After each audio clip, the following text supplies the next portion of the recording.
Good afternoon, friends. So, I have tried to start previously, but it is not possible due to network connectivity. So, now we will start our discussion. Am I audible to you? Yes, Pratnya, Sharmila, am I audible? Okay. So, I got a reply from you. So, we will start our discussion.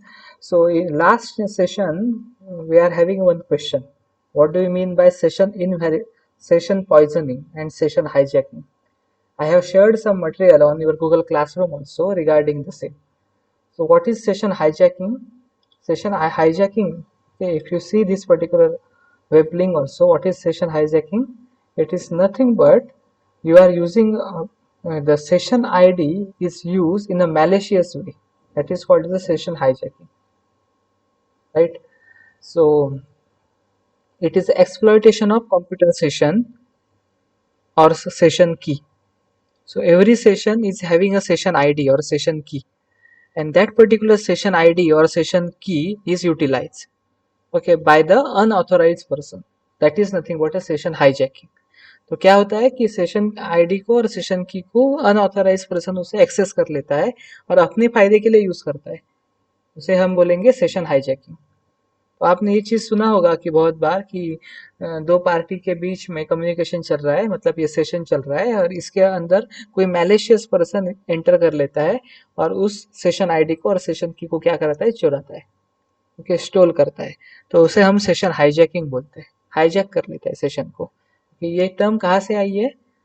आपने सुने होंगे, कोई incidents हुए इसके पहले भी हुए हैं कि इंडिया से जापान में प्लेन जा रही है और कोई कंट्री में इंडिया से लेटेस्ट सपोज यूएई में प्लेन जा रही है, ठीक है, और बीच में रास्ते में कोई टेररिस्ट ने उसे हाईजैक कर लिया, मतलब जो भी पाथ था, एक्चुअल पाथ था प्लेन का, उसे डेविएट करके दूसरे जगह पर लेके गए और बाद में सारी bargaining end all this things is happen.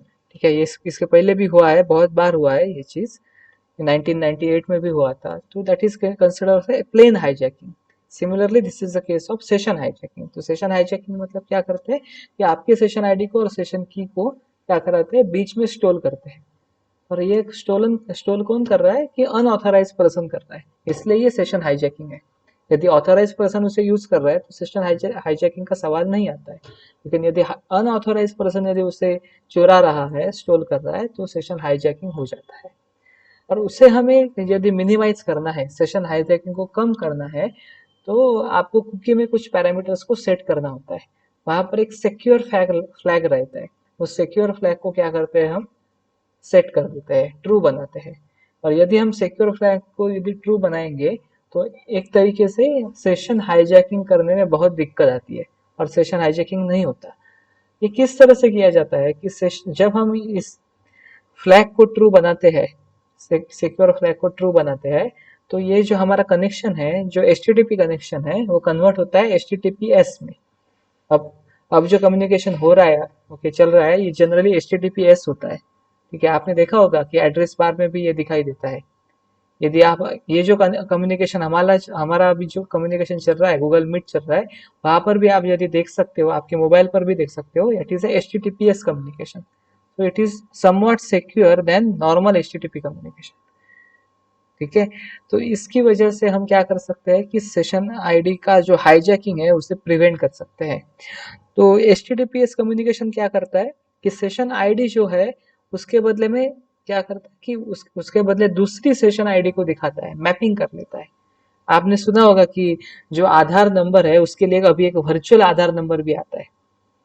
तो जनरली हमारा आधार नंबर जो होता है वो 12 डिजिट होता है, लेकिन बहुत सारे लोगों की एक कंसर्न्स है सिटीजन ऑफ इंडिया की कि आधार नंबर से बहुत बार मोबाइल कंपनीज या बैंकिंग एजेंसीज पर्टिकुलर पर्सन की इंफॉर्मेशन को चुराती है, ट्रैक करती है, चुराती है और ट्रैक करती है। तो पर्सन की जो आइडेंटिटी है, ये पर्सन की आइडेंटिटी डेंजर में आती है। इसीलिए हमारे जो UIDAI जो है, हमारा आधार का कॉरपोरेशन है, उन्होंने 2 साल पहले से एक नई शुरुआत की है जो वर्चुअल आईडी होता है। तो पर्टिकुलर आधार नंबर के लिए एक वर्चुअल आईडी जनरेट होता है, आधार सेवा केंद्र से ये जनरेट करके दिया जाता है। और ये वर्चुअल आईडी को आपको यूज करना है।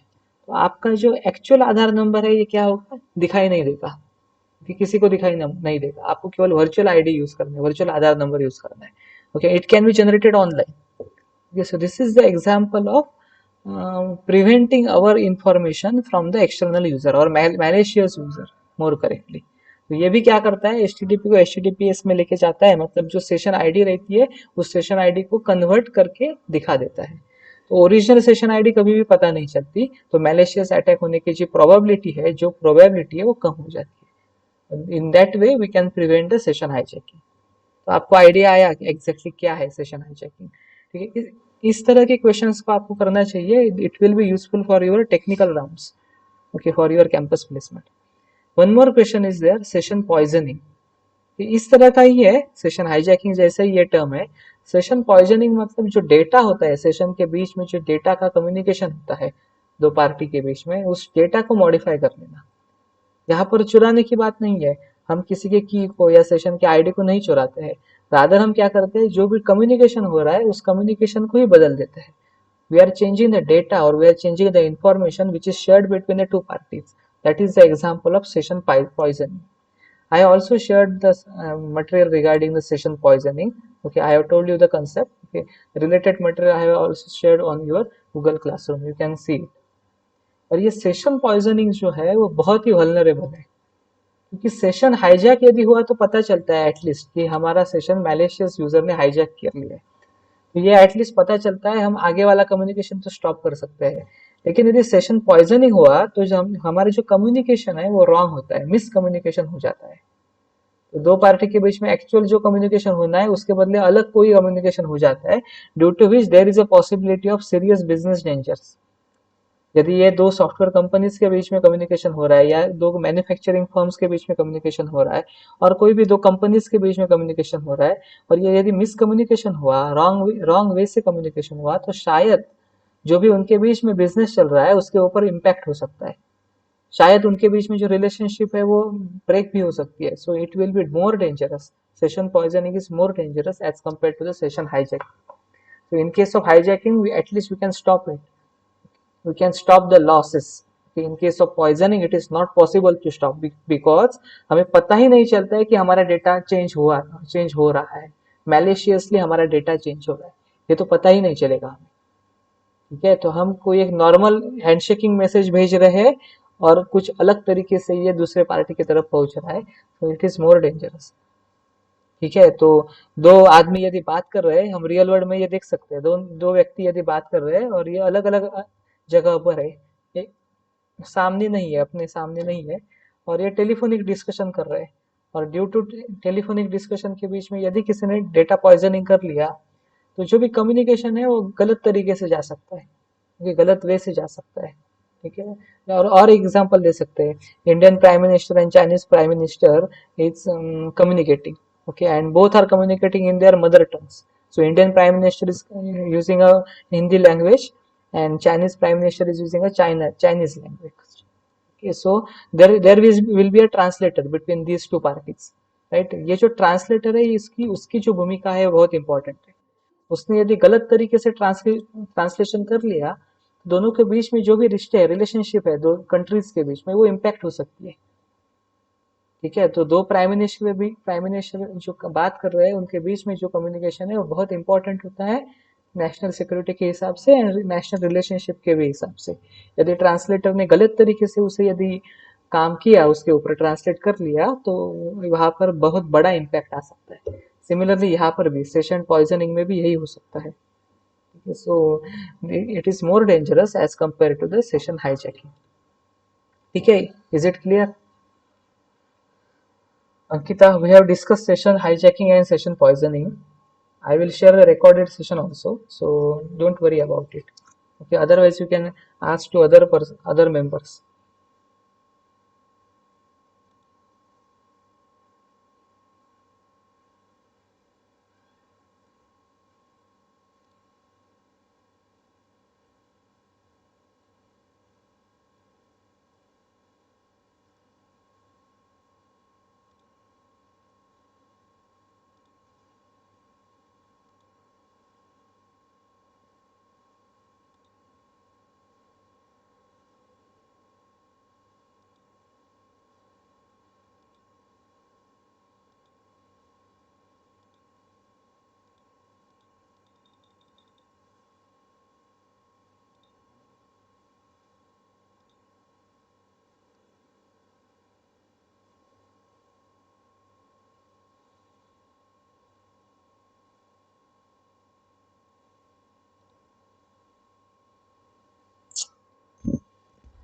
घराकडे बसून घेतले सेशन.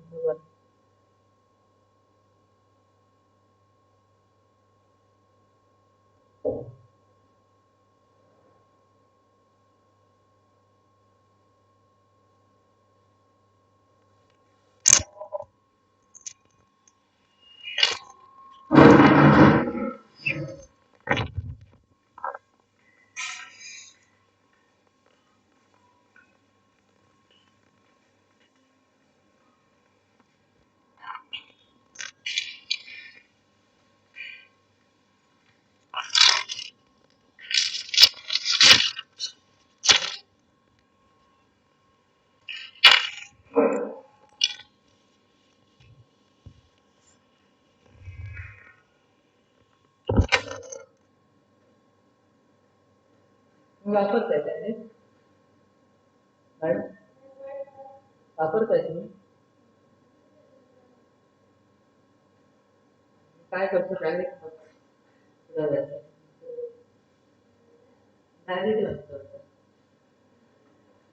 कंटाळा आला मला. नाही स्लॉटच नाही की काय.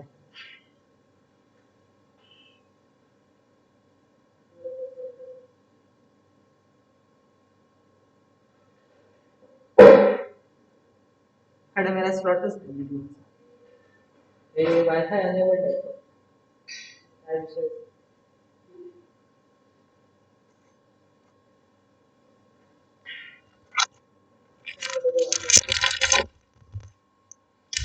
कोणाचं वापरत नाही.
Am I audible to you?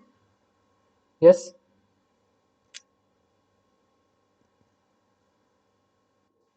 Okay. So समजा जर नेटवर्क कनेक्शनचा इश्यू आला मध्ये आणि समजा जर लॉस झालं कनेक्शन, तरी पण तुम्ही मीटिंग जॉईन ठेवा. आपण जसं येईल तसं आपण लगेच त्याला जॉईन करू. ठीक आहे. माझ्या एंडला थोडा प्रॉब्लेम आहे नेटवर्क कनेक्शनचा जॉयस्टर कडून. ठीक आहे. आता त्याला काही इलाज नाही आपल्याला. ठीक आहे. आपण सेशन हायजॅकिंग आणि सेशन पॉयझनिंग दोन्ही गोष्टी आता बघितलेल्या आहेत. आता आपण नेक्स्ट पार्ट बघूया, की जास्त वेळ वाया न घालवता आपण नेक्स्ट पार्टकडे जाऊ आता. ठीक आहे.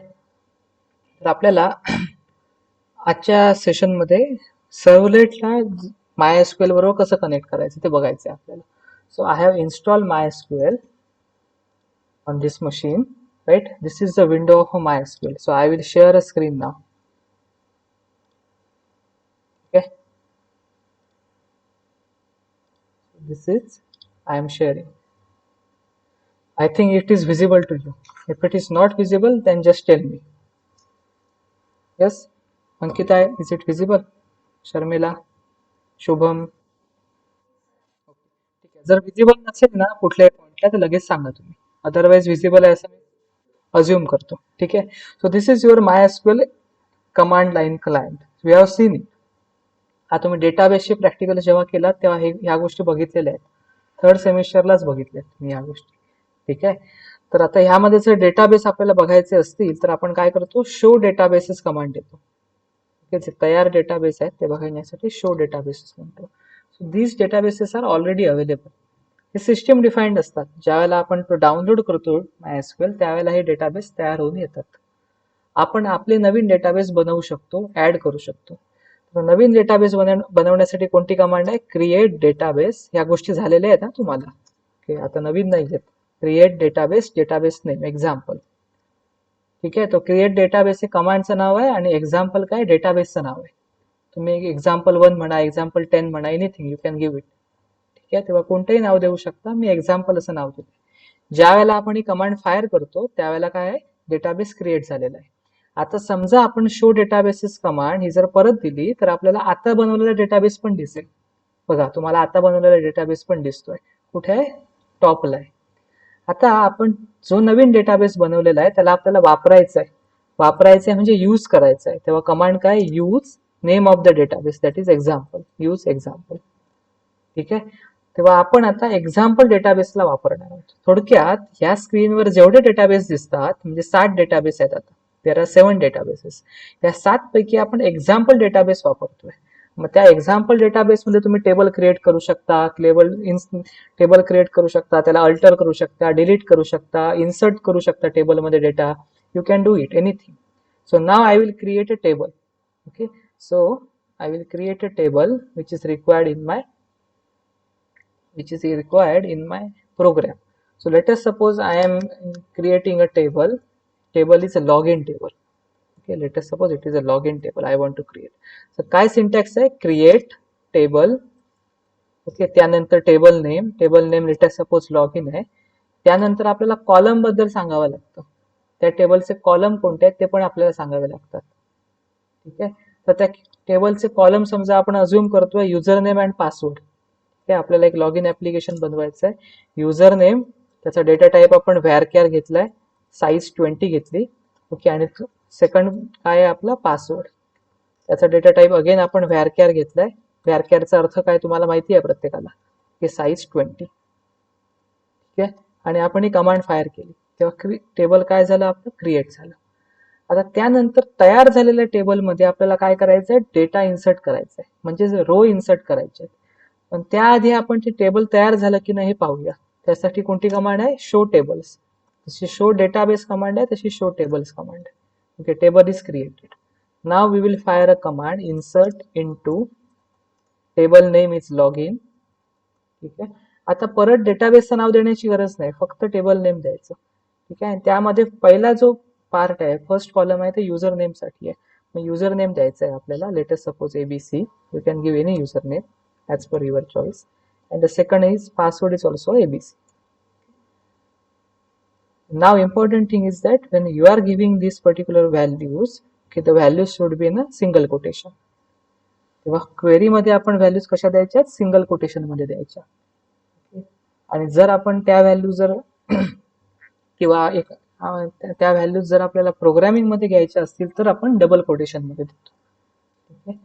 सिंटॅक्स मध्ये थोडी मिस्टेक आहे. Insert into login, that is table name followed by values and actual values. ठीक आहे. आपल्या डेटाबेस, आपल्या टेबलमध्ये त्या व्हॅल्यूज इन्सर्ट केल्या गेल्या. आता टेबलमध्ये ज्या व्हॅल्यू इन्सर्ट झाल्या त्याला आपल्याला बघायचं असेल तर कोणती क्वेरी आहे, select star from login. This is अ, ठीक आहे, it is inserted. Now in this particular data I want to use in my Eclipse. आता हा जो डेटा आहे तो आपल्याला Eclipse मध्ये वापरायचा आहे. Eclipse ची स्क्रीन दिसते का प्रत्येकाला? Is it visible? Yes, Sharmila, is Eclipse screen? No, okay. So I will stop sharing, I will share again.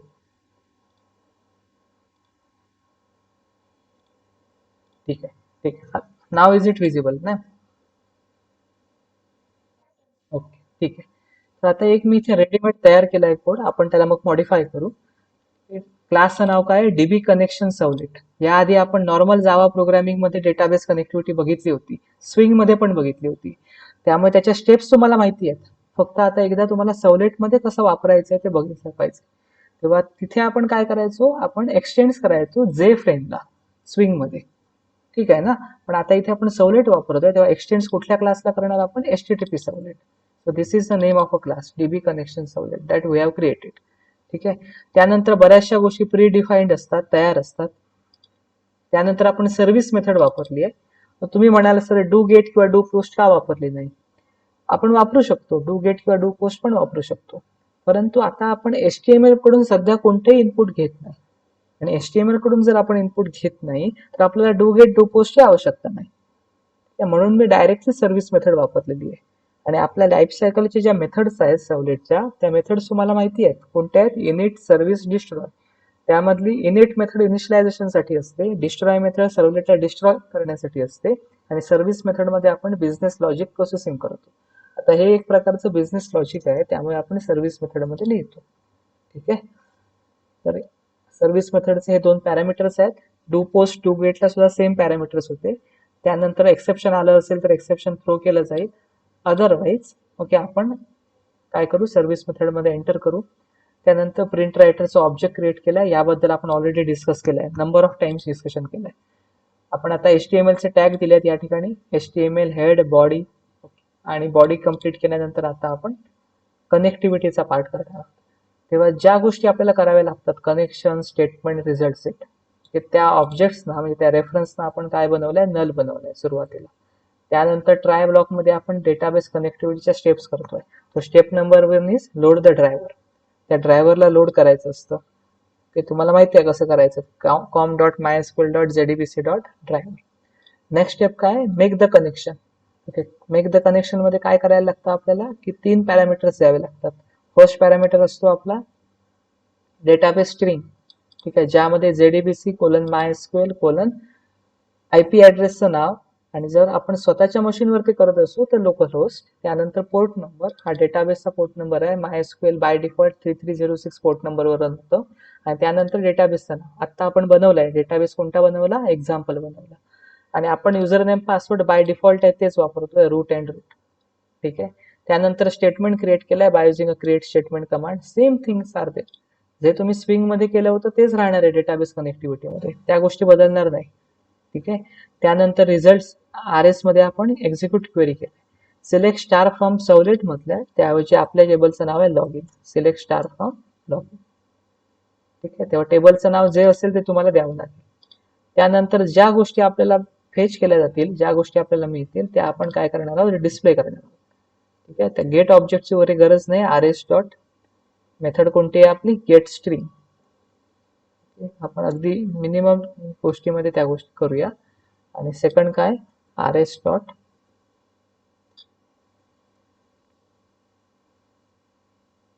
Gate string 2. First column and second column, दोनच कॉलम आहेत आपल्या टेबलमध्ये, ते आपण काय केले? फेच केले. त्यानंतर समजा एक्सेप्शन आलं असेल ट्राय ब्लॉकमध्ये, तर आपण एक्सेप्शन थ्रो करू, सॉरी कॅच करू.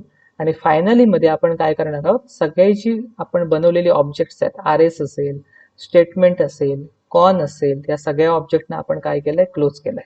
सो इथे आपण एक प्रकारे काय करतोय? गार्बेज कलेक्शन करतोय. तर विसरायचं नाहीये, बेसिक जावामध्ये ज्या गोष्टी झाल्या आहेत त्या तिथे विसरायच्या नाही. Okay, this is a good approach to perform a garbage collection. दरवेळेला आपल्याला करायलाच पाहिजे असं नाहीये, कारण आपला JVM जो आहे तो खूप काय एफिशियंट आहे, इंटेलिजंट आहे, तो स्वतः गार्बेज कलेक्शन करतो. परंतु जर आपण गार्बेज कलेक्शन केलं तर प्रोग्राम लोड काय होतो आपला? कमी होतो, आणि खूप कमी वेळामध्ये प्रोग्राम एक्झिक्यूट केला जातो. ठीक आहे. आता आपण या लायब्ररी सेक्शनवर येऊया. लायब्ररी सेक्शनमध्ये तुम्ही जर एक्सप्लोर केलात, ओके, जावा रिसोर्सेस, त्यामध्ये रेफरन्स लायब्ररीज, त्यामध्ये तुम्ही एक्सप्लोर केलात तर लक्षात येईल तुमच्या की ऑलरेडी आपल्याकडे servlet dash API library available होती. कारण आपल्याला हा जो कोड आहे तो रन करायचा आहे कुठे, ब्राउझरवर, आणि त्यासाठी आपल्याला टॉमकॅट सर्व्हरची गरज आहे. त्यामुळे आपल्याला सर्वलेट एपीआय वापरावी लागते. याबद्दल आपण याआधी डिस्कशन केलेलं आहे.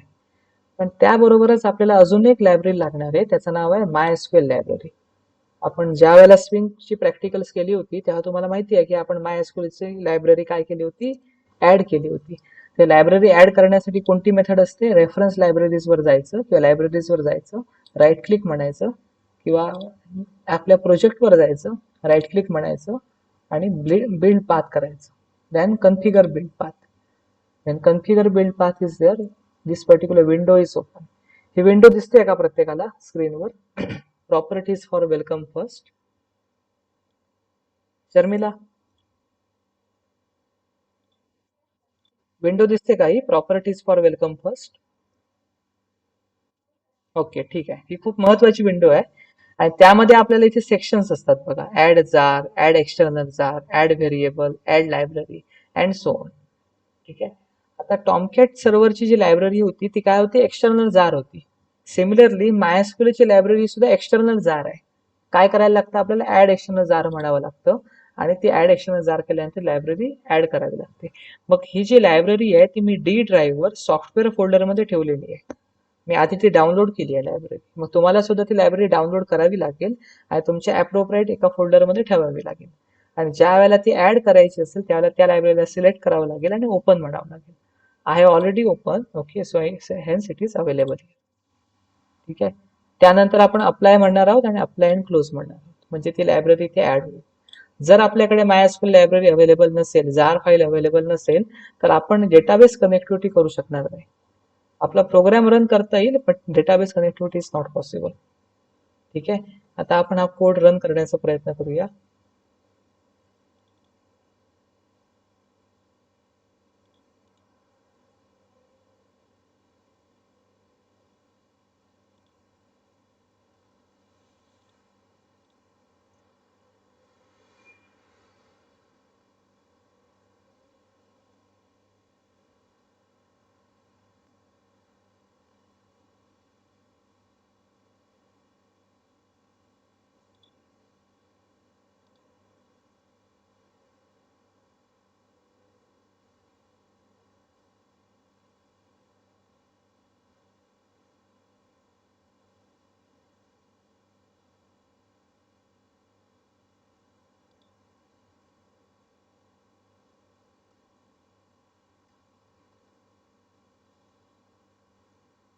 Weight for a minute.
जरासं दे, एवढं नको. पटकन हे केलं, बंद केलं.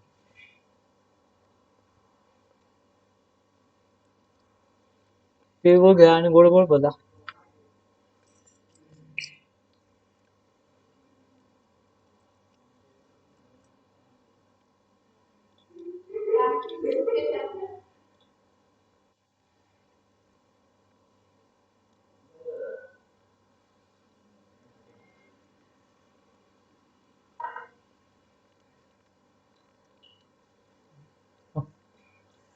Okay, sorry for the interruption.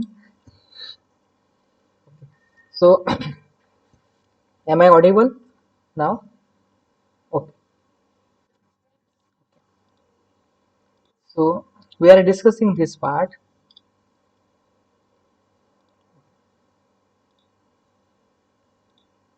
ठीक आहे, आपण Eclipse वर होतो आणि या पार्टला आपण डिस्कस करत होतो. ठीक आहे. तर आता ज्या वेळेला आपण रन करू हा कोड त्यावेळेला आपल्याला लॉग इन टेबलमध्ये ज्या व्हॅल्यूज आहेत म्हणजे युजर नेम अँड पासवर्डच्या ज्या व्हॅल्यूज आहेत त्या व्हॅल्यूज मिळाल्या पाहिजे. ठीक आहे. पण थोडंसं डिबग करू या प्रोग्रामला, म्हणजे काही मिस्टेक असेल तर लक्षात येईल आपल्याला आणि आपण कंप्लीट करू. ठीक आहे. स्क्रीन शेअर झालेली आहे या आधीच, तुम्ही ती बघू शकता. ओके, तर आता डिबग करताना काय इश्यू आहे तो आपण बघत जाऊया आणि कसं करायचं डिबग, कसं होऊ शकतंय तर मग डिबग करण्याचा प्रयत्न करूया. ठीक आहे. तर लक्ष द्या व्यवस्थित कशा पद्धतीने आपल्याला डिबग करता येईल ते. We go one by one. So I am using a comment here. ठीक आहे. आपली मेथड आहे या पॉइंटला स्टार्ट झाली आहे, ते आपली मेथड एट होती. ठीक आहे. इथे मेथड कम्प्लिशनचं सिम्बॉल आहे, इथे क्लास कम्प्लिशनचं सिम्बॉल आहे.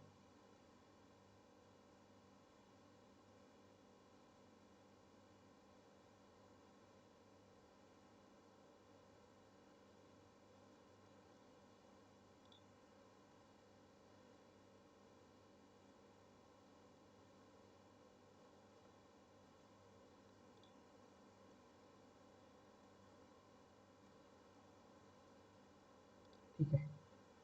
कसं आयडेंटिफाय करायचं या गोष्टी, मी ट्राय ब्लॉक स्टार्ट केलाय आणि ट्राय ब्लॉक मध्ये मला हा जो कोड आहे पुढचा त्याला मला थोडं सध्याच्या काळापुरतं काय करायचं थांबवायचं. ठीक आहे. म्हणून मी फक्त काय केलं, कमेंट पास केल्या आणि त्यानंतर मी ते प्रिंट रायटरचे जे ऑब्जेक्ट आहे आउट त्याचा वापर करणार आहे. तुम्हाला ते शिकलं पाहिजे कशा पद्धतीने डिबग करायचा कोड. प्रिंट रायटरचा ऑब्जेक्ट आहे प्रिंट एल एन, त्याचा वापर करणार आहे आणि त्याचा वापर करून एक मी मेसेज प्रिंट करणार आहे.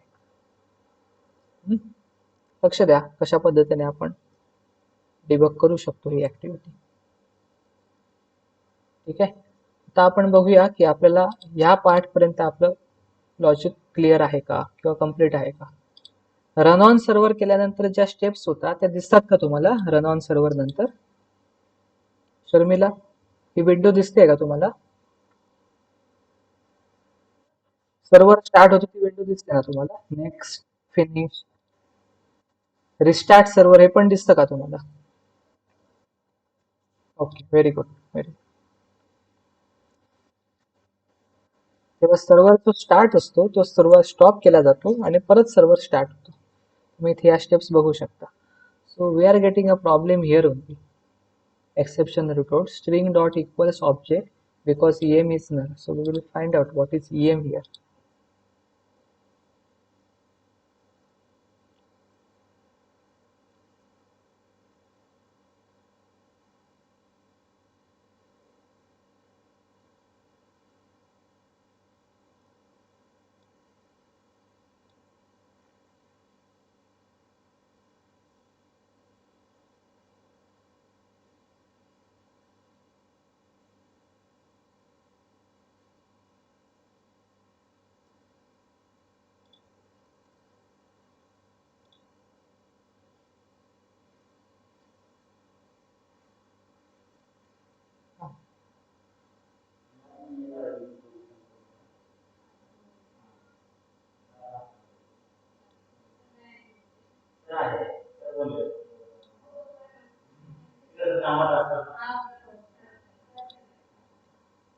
ठीक आहे. आता कॅच ब्लॉक फक्त बघा तुम्ही, कॅच ब्लॉक मध्ये काय दिलंय बघा.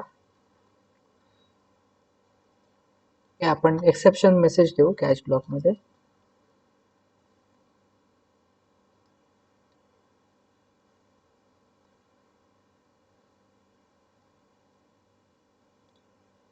आणि सध्याच्या काळासाठी आपण फायनली ब्लॉक काढून टाकू.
I think it is visible what I am doing now. ठीक है लक्ष्य द्या हं?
You can closely observe this. Okay.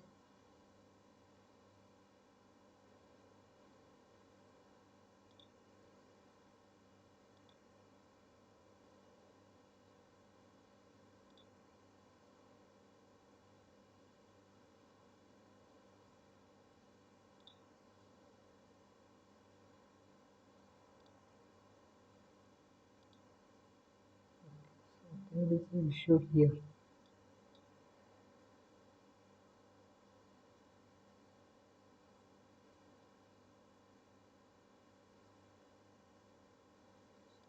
Try to see it. What is the problem?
Okay. So what I can do is, ठीक आहे, मी तुम्हाला हा code share करतो थोड्या वेळानंतर. पण तुम्हाला आता आयडिया आली असेल कशा पद्धतीने आपल्याला कनेक्टिव्हिटी करायची. So I will find out the error which is there.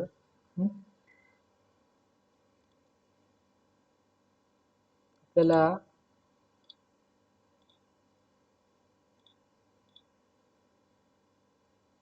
या पॉईंटला आपल्याला एरर मिळतोय कनेक्शनच्या पॉईंटला, आणि त्यामुळे पुढे तो जाऊ शकत नाही. तो एक्झॅक्टली काय एरर आहे तुम्ही फिगर आउट करतो, मी तुम्हाला सेंड करतो.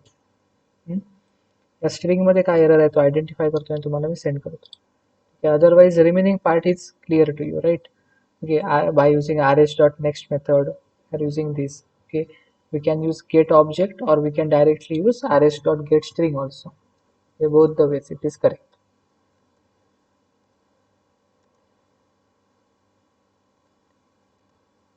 This is also correct. rs.getString1, similarly rs.getString2.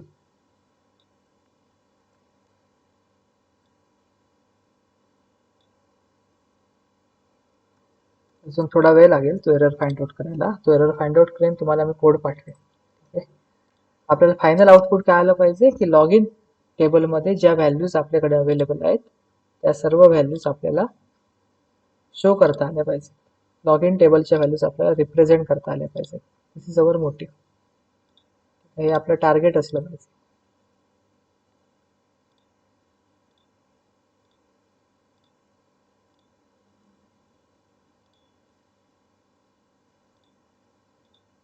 सुरुवातीला आपण लॉग इन टेबल बघितलं होतं बघा, त्यामध्ये त्या व्हॅल्यूज आहेत त्या आपल्याला दाखवता आल्या पाहिजे. ठीक आहे, किंवा एबीसी व्हॅल्यू आपल्याला स्क्रीनवर घेता आल्या पाहिजे. जर आपण असं करू शकलो तर आपण डेटाबेस कनेक्टिव्हिटी करू शकतो. ठीक आहे, काय जो काय एरर आहे तुम्ही आयडेंटिफाय करेन आणि तुम्हाला मी शेअर करेन. या पॉईंट पर्यंत क्लिअर आहे का Pragya?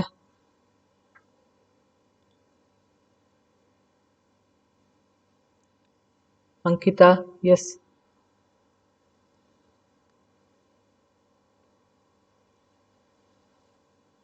Shubham, Sharmila, is it clear up to this part? How to connect? ठीक आहे, फक्त जो लास्ट पार्ट आहे ज्याच्यामध्ये आपल्याला व्हॅल्यूज दिसत नाहीये ते मी आयडेंटिफाय करतो एक्झॅक्टली काय मिस्टेक आहे ती, तुम्हाला मी शेअर करतो आणि ती मिस्टेक पण सांगतो काय नक्की मिस्टेक झाली होती ती. ठीक आहे, अजून थोडा वेळ लागेल पण आपण सेशन असं इनडेफिनेट टाइम पर्यंत लॉंग करूया नको. मी ट्राय करत होतो पण पॉसिबल झालं नाही ती गोष्ट, but I will share it definitely today evening only. ठीक आहे, तर नेक्स्ट पार्ट असा आहे की आपण सवलेटमध्ये ह्या व्हॅल्यूज घेऊ शकतो. इनपुट कुठून घेणार आहोत आपण? HTML मधून. म्हणजे आपण इक्लिप्सला जाऊन परत एकदा बघूया की हा जो आपला हॅलो सवलेट कोड आहे की त्या सवलेटमध्ये ज्या व्हॅल्यूज आपल्याला मिळणार आहेत लॉग इन साठीच्या असतील त्या व्हॅल्यूज आपण HTML पेज मधून घेऊ शकतो. Let us suppose HTML page मध्ये आपण index.html वापरलं. ठीक आहे, आणि यामध्ये आपण दोन फील्ड्स दिले आहेत. ठीक आहे, युजर नेम आहे पहिली आपली फील्ड, त्याचा टाईप टेक्स्ट आहे आणि नेक्स्ट फील्ड आहे आपली पासवर्ड. अगेन त्याचा टाईप पण आपण टेक्स्ट ठेवलाय. ह्या ज्या व्हॅल्यूज आपल्याला index.html पेजवर आहेत त्या आपल्याला घ्यायच्या असतील तर आपण हॅलो सवलेटमध्ये त्या व्हॅल्यूज घेऊ शकतो. मग त्या व्हॅल्यूज घेण्यासाठी index.html पेज मध्ये आपण गेट मेथड वापरते, हॅलो सवलेट मध्ये आपण डू गेट मेथड वापरणार आहोत आणि त्याचा वापर करून आपण त्या व्हॅल्यूज मिळवण्याचा सुरुवातीला प्रयत्न करू. मी ते कमेंट देतो बघा, कमेंट काय दिली आहे बघा, input from HTML index.html page.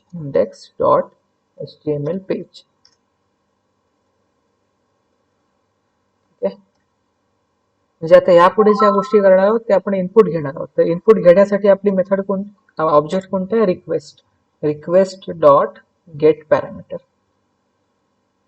इथे आपण काय देतो? आपण त्या पॅरामीटरचं नाव देतो, म्हणजेच आपल्या HTML फाईल मध्ये जे नाव असतं टेक्स्टला ते कोणताही ईमेल आहे, मग ते ईमेल द्यावं लागतं आपल्याला. त्या टेक्स्ट फील्डचं नाव आपण इथे पास ऑन करतो. ईमेल दिलं बघा. ठीक आहे, किंवा समजा युजर नेम असेल, यू नेम असेल तर यू नेम देणार आहोत. बेटर आहे आपण यू नेम वापरू कारण युजर नेम युजर पास वापरलाय, तेव्हा आपण इथे यू नेम करू. सिमिलरली index.html मध्ये जे नाव आहे सेकंड टेक्स्ट फील्ड साठी ते इथे वापरणार आहोत. म्हणजेच काय, रिक्वेस्ट डॉट गेट पॅरामीटर, त्याच्यामध्ये आपण डबल कोटेशन मध्ये वापरतोय पास. ठीक आहे, या दोन्ही व्हॅल्यूज स्ट्रिंग व्हॅल्यूज मिळणार आहेत आपल्याला. मग आपण स्ट्रिंग व्हेरिएबल मध्ये स्टोअर करू. String UNM and let us suppose string UPS. That's ठीक आहे, या दोन्ही व्हॅल्यू आपल्याला कुठून मिळाल्या? HTML पेज कडून मिळाल्या. HTML पेज मध्ये ज्या व्हॅल्यू युजर इन्सर्ट करेल टेक्स्ट फील्ड मध्ये त्या व्हॅल्यूज हॅलो सवलेट कडे येतील. आणि काय येतील? कारण index.html पेज मध्ये आपल्याला काय करायला लागेल? हॅलो सवलेटचा पाथ द्यावा लागेल. तर आपण ऍक्शन मध्ये काय दिलंय? लॉग इन दिलाय. मग आपले हा हॅलो सवलेटचं नाव काय? त्याचं नाव काय? हॅलो सवलेट आहे. मग लॉग इनच्या ऐवजी इथे काय करायला लागेल? हॅलो सवलेट करावं लागेल. ठीक आहे, तर आपण मॉडिफाय करू शकतो त्या गोष्टी. क्लासचं नाव काय देणार? हॅलो सवलेट आहे. तेव्हा लॉग इन ऐवजी हॅलो सवलेट. ज्या वेळेला आपण हॅलो सवलेट कडे पोहोचू त्यावेळेला आपल्याला ह्या व्हॅल्यूज मिळून जातील. तेव्हा तुम्ही डायनॅमिकली चेंज करू शकता आणि इझिली चेंज करता येतो.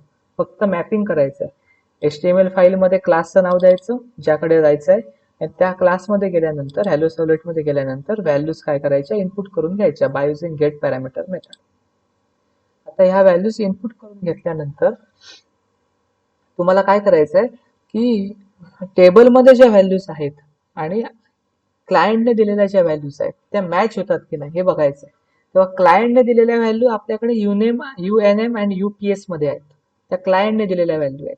आणि टेबलमध्ये ज्या व्हॅल्यूज आहेत त्या सुरुवातीलाच आपण बनवलेले आहेत. टेबल क्रिएट करताना आपण इन्सर्ट कमांडने दिलेले आहेत.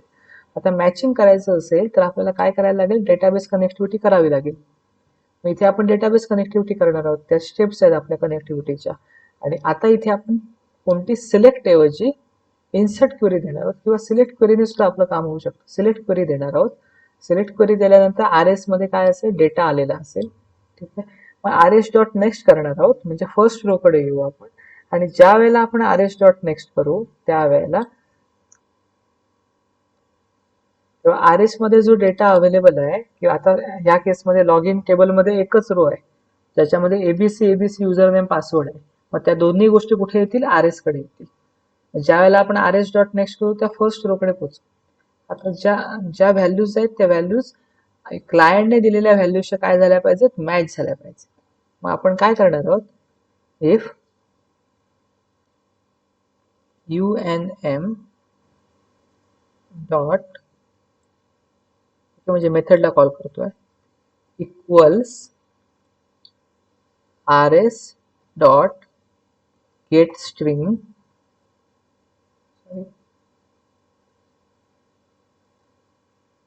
RS dot gate string 1. ठीक आहे, मग याचा अर्थ काय, युजर नेम जे क्लायंटने दिलेलं आहे ते युजर नेम टेबलमध्ये असलेल्या युजर नेमशी मॅच होत असेल. टेबलमध्ये असलेल्या युजर नेमशी काय म्हटलं मी, कारण गेट स्ट्रिंग 1 म्हटलंय. गेट स्ट्रिंग 1 म्हणजे फर्स्ट कॉलम. त्याच्याशी मॅच होत असेल तर ते काय करेक्ट आहे. मॅच होत नसेल तर इनकरेक्ट लॉग युजर आहे. ठीक आहे, ब्रॅकेट आपल्याला अतिशय काळजीपूर्वक आपल्याला काय केल्या पाहिजे, दिल्या पाहिजे. अँड UPS डॉट इक्वल्स, आपण दोन स्ट्रिंगची इक्वॅलिटी चेक करतोय, त्यासाठी आपल्याला इक्वल्स किंवा equals to ignore case, either we can use equals method or we can use equals ignore case. या दोघांपैकी कोणती तरी एक मेथड वापरावी लागते. ठीक आहे, तर मी इक्वल्स मेथड वापरतोय.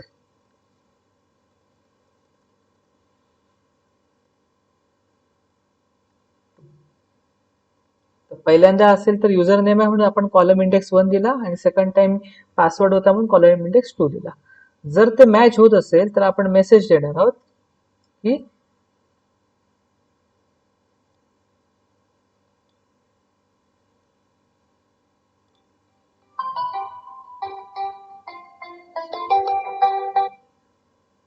we can give a message out.println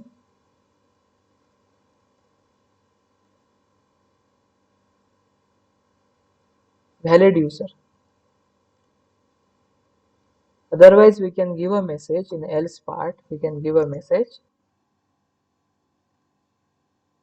out.println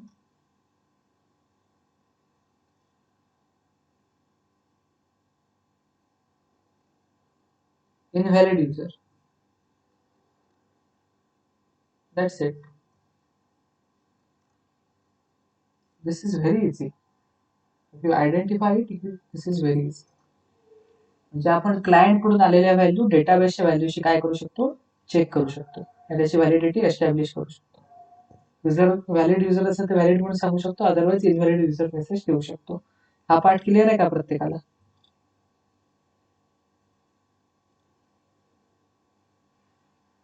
Pragya, कशा पद्धतीने आपण क्लायंट कडून व्हॅल्यूज घ्यायच्या आणि डेटाबेस वर कशा चेक करायच्या, हा क्लिअर आहे का पार्ट? मला हे सगळे कोड मी शेअर करेन गुगल क्लासरूम वर. ठीक आहे, एक्झिक्यूट झालेले कोड शेअर करेन, त्याच्यामध्ये कोणताही एरर नसणार. You can use it. ठीक आहे, ठीक आहे. आता तुम्ही या केसमध्ये काय चेक केलं होतं बघा, त्या केसमध्ये क्लायंट कडून डेटा घेतला आणि मग सिलेक्ट कमांडचा वापर करून टेबलमधून डेटा एक्स्ट्रॅक्ट केला आणि कंपॅरिझन केलं. समजा तुम्हाला टेबलमध्ये डेटा इन्सर्ट करायचा असेल तर, तुम्हाला क्लायंट डेटा घ्यायचा आहे आणि टेबलमध्ये इन्सर्ट करायचा असेल तर क्लायंट कडून डेटा घेण्यासाठी तुम्हाला त्याच गोष्टी कराव्या लागतील, ह्याच अशाच गोष्टी कराव्या लागतील. क्लायंट कडून समजा तुम्हाला रजिस्ट्रेशन क्लायंटचं करायचं असेल तर name, first name, last name ह्या गोष्टी घेण्यासाठी आपल्याला HTML फॉर्मवर आपल्याला त्या फील्ड्स द्याव्या लागतील, आणि HTML फॉर्म वरून दिलेल्या फील्ड्स ज्या असतील त्या आपल्याला सर्व्हलेटमध्ये इनपुट म्हणून घ्याव्या लागतील by using a get parameter method. समजा तुम्ही एखादा रजिस्ट्रेशन फॉर्म बनवताय तर त्याच्यामध्ये student name, last name, date of birth and so on या सगळ्या गोष्टी तो क्लायंट किंवा स्टुडंट काय करेल, एंटर करेल. तुम्ही सर्व्हलेटमध्ये त्या गोष्टी काय कराल, गेट पॅरामीटरचा वापर करून काय कराल, मिळवाल, म्हणजे एक्स्ट्रॅक्ट करून घ्याल. आणि त्यानंतर डेटाबेसमध्ये तुम्हाला स्टोअर करायचे असतील तर ह्या कनेक्टिव्हिटीच्या स्टेप्स आयडेंटिकल आहेत. फक्त काय करायला लागेल, इथे इन्सर्ट कमांड द्यावी लागेल आणि त्या टेबलचं नाव द्यावं लागेल. त्यानंतर तुम्ही इन्सर्ट कमांडचा वापर करून डेटा काय करू शकता, डेटाबेसमध्ये म्हणजे टेबलमध्ये स्टोअर करू शकता. मग अशा वेळेला एक्झिक्यूट क्वेरी ऐवजी एक्झिक्यूट अपडेट मेथड वापरावी लागेल. आणि मग आरएसची काही आवश्यकता नाही, फक्त एक्झिक्यूट अपडेट मेथड वापरायची. So remaining part is identical. या कनेक्टिव्हिटी स्टेप्स आयडेंटिकल आहेत, की फक्त तुम्हाला क्वेरी चेंज करायची आहे. आणि कनेक्टिव्हिटी स्टेप्सचा जो कोड आहे मी तुम्हाला देतोय, रेडीली अवेलेबल करून देतोय. तुम्हाला फक्त तुमच्या गरजेनुसार इन्सर्ट क्वेरी द्यायची आहे. समजा टेबलमध्ये ज्या व्हॅल्यूज आहेत त्या अपडेट करायच्या असेल तर अपडेट क्वेरी फायर करायची आहे आणि सो ऑन. ज्या डेटाबेसमध्ये तुम्ही क्वेरी फायर केल्या होत्या त्या फक्त तुम्हाला जावा सर्व्हलेट मधून द्यायच्या आहेत. बाकी सगळा पार्ट आयडेंटिकल आहे. याचा उपयोग तुम्हाला प्रोजेक्टमध्ये खूप वेळा होईल या गोष्टीचा. Is it clear? प्रोजेक्टमध्ये तुम्हाला डेटा स्टोअर करावा लागतो, at the same time data extract पण करावा लागतो. सिद्धेश, तुम्ही केलंय याबद्दल काम याआधी पण? क्लिअर आहे का? ठीक आहे. शर्मिला? ठीक आहे, मी तुम्हाला रेडीमेड स्ट्रक्चर तयार करून देतो. सो आता एरर आहे तो मी काढून टाकतो आणि रेडीमेड स्ट्रक्चर तुम्हाला मी तयार करून देतो. तुमच्या गरजेप्रमाणे तुम्ही तिथे इन्सर्ट, डिलीट, अपडेट त्या क्वेरीज वापरा. तुम्ही प्रोजेक्टसाठी तो प्रोटोटाइप म्हणून वापरू शकता. प्रत्येक ठिकाणी तोच कोड वापरायचा आहे. बाकी सगळ्या स्टेप्स आयडेंटिकल आहेत, फक्त तुमच्या गरजेनुसार तुम्ही त्या प्रोजेक्टमध्ये जिथे इन्सर्ट करायचं आहे, डिलीट करायचं आहे, अपडेट करायचं त्यानुसार तुम्ही चेंज करा. बाकीच्या गोष्टी आयडेंटिकल असणार आहेत, कनेक्टिव्हिटीच्या स्टेप्स आयडेंटिकल असणार आहेत, त्या गोष्टी कधीही बदलणार नाही. तर तुमच्याकडे एक प्रोटोटाइप तयार असेल, फक्त तुमच्या गरजेप्रमाणे तुम्ही त्याला बदलू शकता. माझ्या माहितीप्रमाणे आपण चांगलं डिस्कशन केलं आहे यावरती. फक्त जो एरर आहे तो मी रिमूव्ह करतो आणि तुम्हाला परत एकदा कोड तो शेअर करतो. गुगल क्लासरूम वर कोड शेअर करतो. ठीक आहे, आता नेक्स्ट पार्ट कडे आपण जाऊ. For this request dot get parameter method, right, we have seen this method number of times.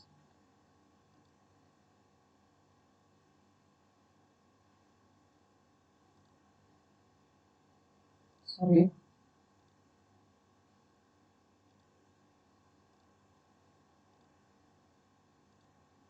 Okay, आता आपण एक नवीन सर्व्हलेट बनवू, त्यामध्ये अजून काही गोष्टी आहेत त्या बघायच्या. ठीक आहे, SRC वर जाऊ, न्यू सर्व्हलेट म्हणून. Let us suppose example 1. This is my new servlet. ठीक आहे, आता ह्या सर्व्हलेट मध्ये गेल्यानंतर आपल्याला अजून काही मेथड्स अवेलेबल आहेत, त्या पण मेथड आपल्याला वापरता येतात. मग कोणत्या मेथड्स अवेलेबल आहेत तर मी ते टाईप करून दाखवतो. त्या मेथड्स रिक्वेस्ट जो आपला ऑब्जेक्ट आहे, HTTP रिक्वेस्ट ऑब्जेक्ट आहे, म्हणजे त्याच्या बऱ्याच मेथड्स अवेलेबल आहेत. रिक्वेस्ट डॉट गेट, बघा कोणत्या मेथड्स आहेत. गेट पॅरामीटर ही मेथड आपण नेहमी वापरतो, ज्यामध्ये सिंगल पॅरामीटर असतो. त्याच्या पुढची मेथड आहे, त्याला म्हणतात गेट पॅरामीटर नेम्स. ओके, तुम्ही जर ही मेथड आयडेंटिफाय कराल, बऱ्याच मेथड्स अवेलेबल आहेत, त्यातल्या खूप महत्वाच्या मेथड्स आपण बघतोय. ठीक आहे, गेट पॅरामीटर नेम्स तुम्ही मेथड आयडेंटिफाय कराल तर त्याआधी आपण गेट पॅरामीटर व्हॅल्यूज मेथड बघू. Get parameter values. ठीक आहे, तर get parameter and get parameter values या दोन्ही मेथड आयडेंटिकल आहे किंवा एक अॅनालॉगस म्हणतात. एक्झॅक्टली आयडेंटिकल नाही, अॅनालॉगस आहे. गेट पॅरामीटर मेथड काय करते, एका पॅरामीटरची व्हॅल्यू घेते. समजा युजर नेम असेल तर क्लायंटने एंटर केलेलं युजर नेम आपल्याला देते.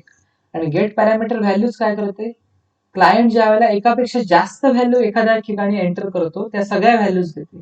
एक्झाम्पल साठी आपण क्लायंटला सांगितलं की हॉबीजची नावं सांगा, तर हॉबीज एकापेक्षा जास्त असू शकतात क्लायंटच्या. मग कस्टमर एकापेक्षा जास्त व्हॅल्यूज हॉबीजच्या ठिकाणी एंटर करू शकतो. त्या सगळ्या व्हॅल्यूज कोण घेणार आहे, गेट पॅरामीटर व्हॅल्यूज घेणार आहे. म्हणून गेट पॅरामीटर व्हॅल्यूचा रिटर्न टाईप काय आहे बघा, स्ट्रिंग ॲरे आहे. व्हेअरएज गेट पॅरामीटरचा रिटर्न टाईप काय, स्ट्रिंग आहे. तेव्हा इथे एक व्हॅल्यू मिळणार आहे, सिंग्युलर व्हॅल्यू मिळणार आहे. इथे मल्टिपल व्हॅल्यूज पॉसिबल आहे. hence it is a string array. I think this is clear to you. Next two methods are very important, get parameter map and get parameter names. We first go for a get parameter names. ठीक आहे. Get parameter names तुम्ही जर method बघितला तर लक्षात येईल ते enumeration आणि पुढे ब्रॅकेट मध्ये स्ट्रिंग आहे. ओके, आपण ह्या ज्या ब्रॅकेट्स दिसतात तुम्हाला, या ब्रॅकेट आपण बघितले. मी तुम्हाला शिकवलं होतं कलेक्शन फ्रेमवर्क, त्याच्यामध्ये ऍरे लिस्ट वापरायचं तुम्हाला काही दिवसांपूर्वी नाही, खूप बऱ्याच काळापूर्वी शिकवलं होतं. ठीक आहे. आणि तुम्हाला मी सांगितलं होतं की कलेक्शन फ्रेमवर्कचा पुढे जाऊन फायदा भरपूर आहे तुम्हाला. सध्या त्याची आवश्यकता नाही, पण पुढे कलेक्शन फ्रेमवर्क आपण वापरू शकतो किंवा वापरणार आहोत सागर. आणि आताच्या इंडस्ट्रीमध्ये किंवा अँड्रॉइड प्रोग्रामिंग मध्ये तुम्ही जर बघाल तर स्विंग AWT पेक्षा कलेक्शन फ्रेमवर्कचा जास्त फायदा होतो किंवा जास्त उपयोग होतो. तर कलेक्शन फ्रेमवर्क काय करतं की एकापेक्षा जास्त व्हॅल्यूज ना एन्युमरेट करतं. एन्युमरेट करणं म्हणजे एकत्र करून ठेवतं. आता गेट पॅरामीटर नेम्स इथे काय दिला, एन्युमरेशन ब्रॅकेटमध्ये स्ट्रिंग लिहिला. याचा अर्थ समजा तुम्ही एखाद्या फॉर्मवर 10 पॅरामीटर घेताय क्लायंट कडून, रजिस्ट्रेशन फॉर्म आहे त्याच्यामध्ये 10 गोष्टी क्लायंट कडून घेताय, तर त्या 10ही गोष्टींना एकत्र करून ठेवायचं काम कोण करतो, एन्युमरेशन करतो. आणि ज्या वेळेला गरज लागेल तेव्हा त्यातल्या एक एक गोष्ट तुम्ही काय करू शकता, मिळवू शकता. परंतु गेट पॅरामीटर नेम्स आणि गेट पॅरामीटर व्हॅल्यूज मध्ये फरक आहे. आता काय फरक आहे बघा. गेट पॅरामीटर नेम काय करतं, त्या टेक्स्ट फील्डची जी नावं आहेत ती तुम्हाला काय करतं, एकत्र करून देतं. एक्झाम्पलसाठी रजिस्ट्रेशन फॉर्म तुम्ही बनवलाय, ज्यावर तुमच्याकडे 5 गोष्टी तुम्ही एंटर करून घेताय. फर्स्ट नेम घेताय, लास्ट नेम घेताय, मिडल नेम घेताय, डेट ऑफ बर्थ घेताय, आणि तुम्ही लेटेस्ट सपोज एनरोलमेंट आयडी घेताय. तेव्हा अशा 5 गोष्टी तुम्ही एंटर करून घेताय. मग त्या प्रत्येक गोष्ट फर्स्ट नेमच्या पुढे क्लायंट आपली व्हॅल्यू टाकेल, लास्ट नेमच्या पुढे व्हॅल्यू टाकेल, मिडल नेम साठी एक व्हॅल्यू देईल, एनरोलमेंट नंबर साठी व्हॅल्यू देईल, आणि डेट ऑफ बर्थ साठी व्हॅल्यू देईल. तर गेट पॅरामीटर व्हॅल्यूज मेथड काय करेल, ह्या व्हॅल्यूज देणारे क्लायंट किंवा कस्टमर त्या व्हॅल्यूजना एकत्र करेल, त्याचा स्ट्रिंग ॲरे बनवेल. व्हेअरएज गेट पॅरामीटर नेम्स काय करेल, त्या व्हॅल्यूजना एकत्र नाही करणार आहे. गेट पॅरामीटर नेम त्या पॅरामीटर्सना एकत्र करणार आहे. म्हणजे first name, last name, middle name, date of birth, आणि 5वा पॅरामीटर आपला एनरोलमेंट आहे. या 5 पॅरामीटर्सना एकत्र करणार आहे. म्हणजे गेट पॅरामीटर नेमचा वापर करून त्या पॅरामीटरची नावं समजतात, आणि गेट पॅरामीटर व्हॅल्यूचा वापर करून त्या पॅरामीटरच्या ठिकाणी क्लायंटने एंटर केलेली व्हॅल्यू समजते, क्लायंटने दिलेले इनपुट समजतात. This is the difference between get parameter names and get parameter values. For this we are using, it is given as a string array, but for get parameter names it is given as a enumeration type. It is a collection type. या सध्या याची गरज नाही तुम्हाला, की एवढा part नाहीच आहे सर्वलेट मध्ये, but it is required for your higher data higher servlet program और ऍडव्हान्स सर्वलेट प्रोग्राम. आता this is a get parameter name.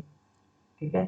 आता इथे मॅप वापरलाय, हे पण एक कलेक्शन फ्रेमवर्क आहे. जसं ॲरे लिस्ट हे कलेक्शन फ्रेमवर्क आहे, लिंक लिस्ट हे कलेक्शन फ्रेमवर्क आहे, व्हेक्टर हे कलेक्शन फ्रेमवर्क आहे, तसं मॅप नावाचं सुद्धा एक कलेक्शन फ्रेमवर्क आहे. मॅप कलेक्शन फ्रेमवर्क काय करतं की प्रत्येक व्हॅल्यूसाठी हॅश कोड बनवतं, हॅश कोड जनरेट करतं. मग पहिल्यांदा फर्स्ट पॅरामीटर हा नेहमी व्हॅल्यू असते.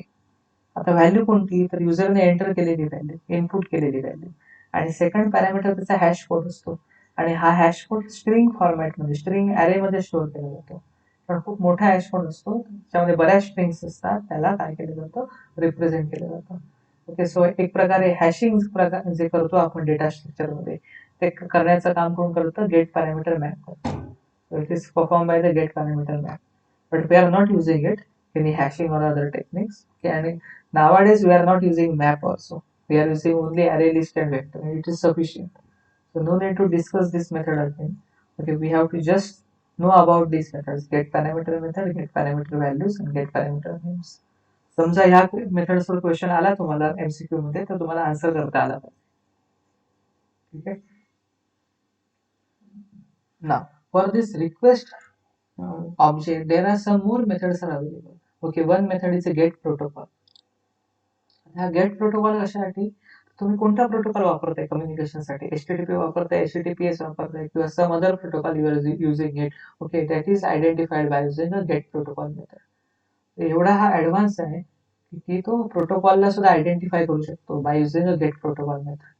Get context path. What do you mean by get context path? Get context path means you are having a servlet. Okay, what is the location of your servlet? In which project the servlet exists? Okay, it is given by the get context path method. Right. So here this method is used, request dot get context path. तो exactly तुमचं servlet कुठे आहे, exactly कुठे run केलं जात आहे, कुठल्या प्रोजेक्टमध्ये आहे, या हायरार्ची मध्ये कुठे प्लेस केलेलं आहे, ते समजण्यासाठी गेट कंटेक्स्ट पाथ वापरतो. ठीक आहे. One more method is important, that is get local port. Means you are running a servlet, it is run okay by using a GlassFish server, it is okay. But to run any servlet, we require a port. Okay. If you are using a HTTP, then generally it is run on a 8080 port. But it depends. You can modify the port of the HTTP protocol also. It is possible.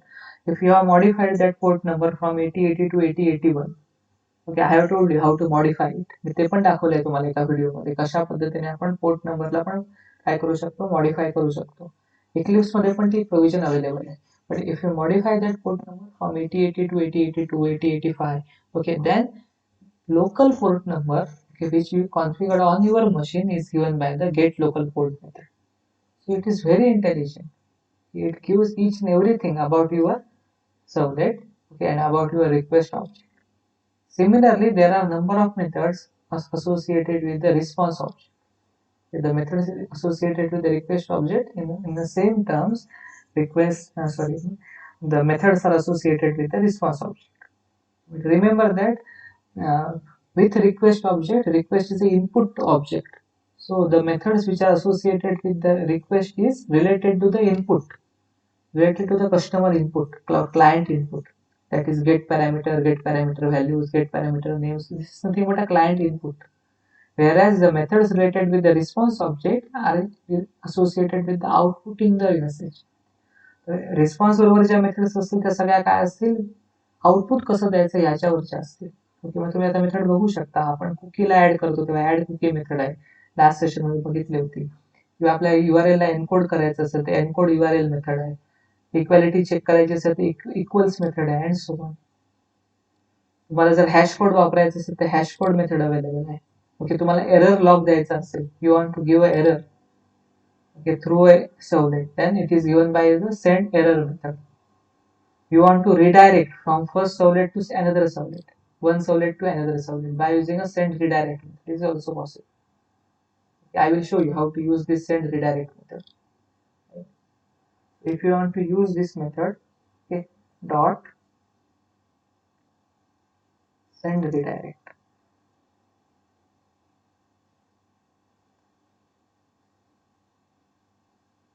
Right? You can use it, send redirect method. And then you can give a new file name, okay, where you want to redirect. Okay, ज्या ठिकाणी जायचं असेल त्याचं नाव तुम्ही इथे देणार आहात. तुम्ही रिडायरेक्ट करू शकता, एका ठिकाणाहून दुसऱ्या ठिकाणी जाऊ शकता बाय युझिंग अ रिडायरेक्ट मेथड. ह्या सगळ्या मेथड्स कोणत्या आहेत, आउटपुट करतानाच्या आहेत. कारण आउटपुट करताना आपण रिडायरेक्ट करू शकतो, एका पेजवरून दुसऱ्या पेजवर जाऊ शकतो. Okay, hence this method is associated with the response object. Okay, is it clear? You are not using all these methods, but you should know about it so that in MCQ you can answer it very correctly.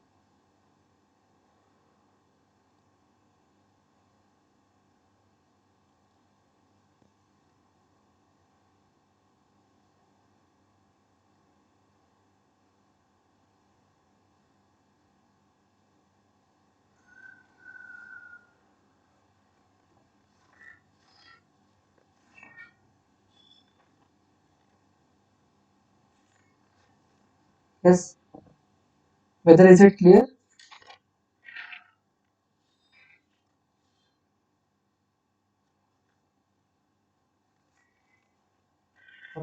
So I will take some question, okay, from your manual only. If you are having a soft copy, you can open that. Right? So you can refer page number 141. The first question is in a practical related questions. First question is write the methods of cookie. You can easily write down these methods. I have shown you in the last time also. I have shared some material on a cookie also. Okay, in that particular web link, these methods are available. The get value, get name, set value, set max age, all these are the methods related with the cookie. Okay, so you can easily answer it. Second question is write the advantages of cookie over URL rewriting. I have told you previously. Okay, that is what are the advantages. In case of URL rewriting, what happens? You are not taking the consent of the customer or the client, but in case of cookie, we are taking a consent of the client. Okay, so it is more official way to track the user information, okay, as compared to the URL rewriting. In case of URL rewriting, what happens? The values are appended in the address bar directly.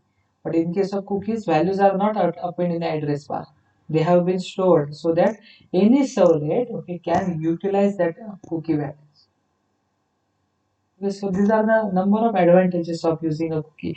For a cookie, you can set the age of that cookie. Age of that cookie means how long it will exist. But for URL rewriting, you cannot set the age of that URL rewriting or how long it will survive. You cannot tell. So in that way, you can answer what are the advantages of cookie over URL rewriting. The last question in that is the right steps to disable the cookie. You can directly disable the cookie. If you are a customer of the client, you can directly disable it by using a disable command. Okay, if you are a programmer, there is a method called as a get disabled. By using that method, you can disable the cookie. You are having a get enabled. Similarly, you can have a get disabled method also. So by using that, you can disable the cookie. So you can answer this question very easily. So in the exercise, they have told you that develop a program to collect user information using cookie. So we have already developed a program. Okay, in the previous session, we have seen it, and I have shared that particular web link also. You can use that program also. Okay. तुम्हाला काही आणि references पण दिल्या जावा T point आणि tutorials point त्याचा पण तुम्ही वापर करू शकता. ओके, सेम कोड तिथे पण अवेलेबल आहे. तर त्या वेब लिंक्सवर पण हा कोड अवेलेबल आहे.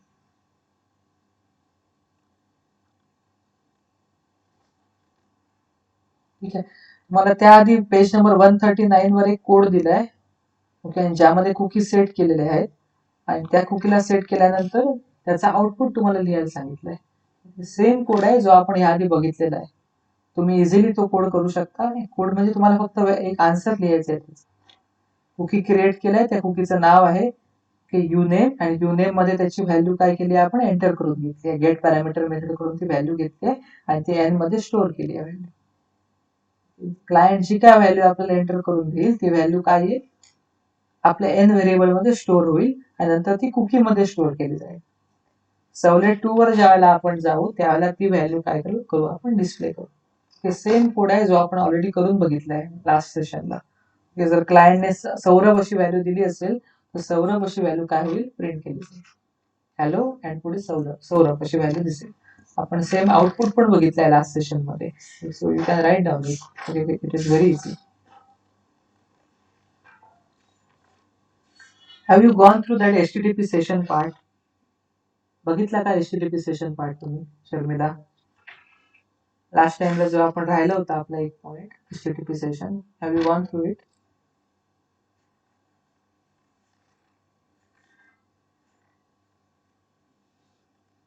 बोला, अंकिता बघितलाय का?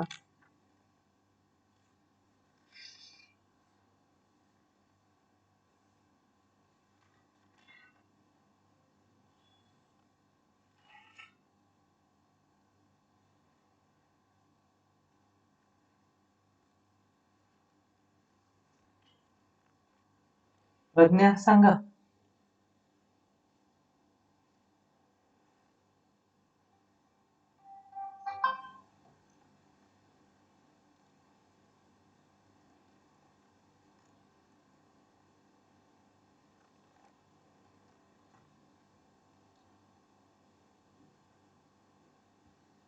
Sharmila, have you gone through that part about HTTP session? We want to wind up this session. Okay. I think it is 1.5 hours long. ठीक आहे. तर आपण HTTP सेशनला बघूया. मी ऑलरेडी तुम्हाला शेअर केला होता काही part. You can go through.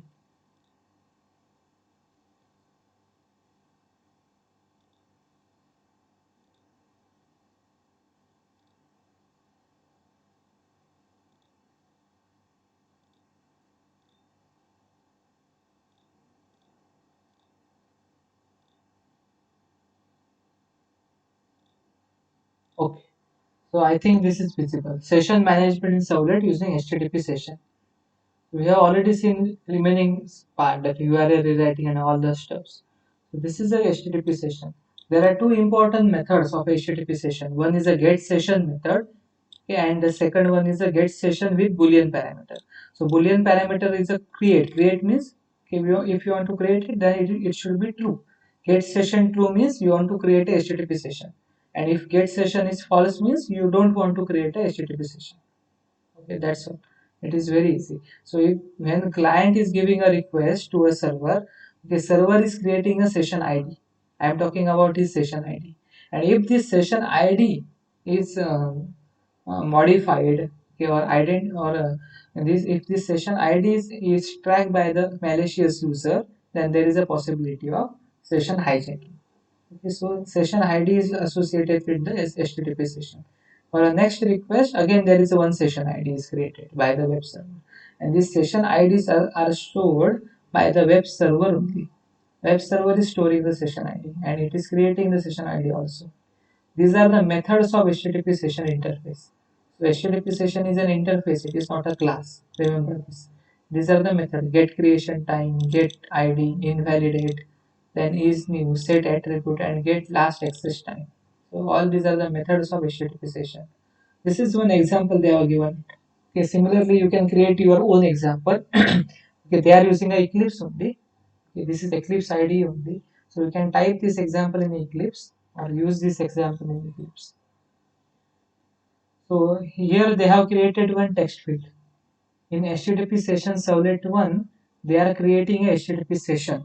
जसं आपण लास्ट टाइमला आपण कुकी क्रिएट केली होती फर्स्ट सर्वलेट मध्ये, तसं त्यांनी HTTP सेशन सर्वलेट 1 मध्ये काय केलं, सेशन क्रिएट केलाय. तेव्हा सेशन क्रिएट करण्यासाठी हा पार्ट खूप महत्वाचा आहे. HTTP session K followed by reference. हा रेफरन्स येणार आहे कारण काय HTTP सेशन हे काय इंटरफेस आहे. रेफरन्स क्रिएट करण्यासाठी आपण रिक्वेस्ट ऑब्जेक्ट वापरतो, रिक्वेस्ट डॉट गेट सेशन. जसं आपण कुकी क्रिएट करण्यासाठी वापरतोय तसं इथे वापरतोय रिक्वेस्ट डॉट गेट सेशन. त्याचा वापर करून आपण HTTP सेशनचं ऑब्जेक्ट बनवलं, इनडायरेक्टली रेफरन्स बनवला आणि त्या सेशनसाठी सेट एट्रीब्यूट मेथड वापरली. तो सेट एट्रीब्यूट में पहले क्या है, दो पैरामीटर्स है. First one is the name of that particular attribute end second one is the value of that attribute. तो वैल्यू कहाँ से आएगी, हमें जो भी क्लाइंट एंटर करके देगा वही वैल्यू आ जाएगी. सो T1 से आ रही है. T1 क्या है, HTML के अंदर टेक्स्ट फील्ड है. तो टेक्स्ट फील्ड में जो भी वैल्यू है ये कहाँ पे आ जाएगी, नेम के पास आएगी और यह वैल्यू हम क्या करेंगे, सेट एट्रीब्यूट के अंदर सेट कर देंगे. बाद में हमने हाइपरलिंक रेफरेंस यूज किया है और HTTP सेशन 2 को गए हैं, मतलब हम कहा जा गए HTTP सेशन सर्वलेट 2 के पास गए. ठीक है, तो ये क्लास का नाम है और यहाँ पर हम HTTP सेशन 2 यूज करते हैं क्योंकि ये अलाइस है. तो HTTP सेशन 2 ये क्या होगा, अलाइस होगा. किसके लिए, HTTP सेशन सर्वलेट 2 के लिए.